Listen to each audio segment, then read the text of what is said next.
So third problem, solve d square plus 1 into y equal to secant square x by method of variation of parameters. So already ఇలాంటి సమ్మే మీకు ఇందులో ఇచ్చారు, మీ same పేపర్లో ఇచ్చారు. Same question same పేపర్లో ఉంది. 4 secant square x ఎంతో ఉంది అక్కడ. ఓకేనా? సో ఆ మోడల్ అనమాట. Again the given question. So given question ఏంటి? d square plus 1 into y is equal to secant square x. మళ్ళీ auxiliary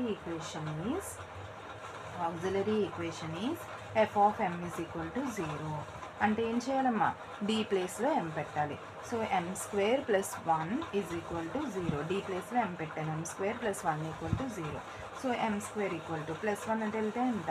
-1. m is equal to ఎంత? Root over -1. So m is equal to plus or minus, under రూట్లో minus ఉంది అంటే ఏం రాయాలి? i రాయాలి. Route 1 అంటే ఎంత? 1. చెప్పాను కదా ఆల్రెడీ.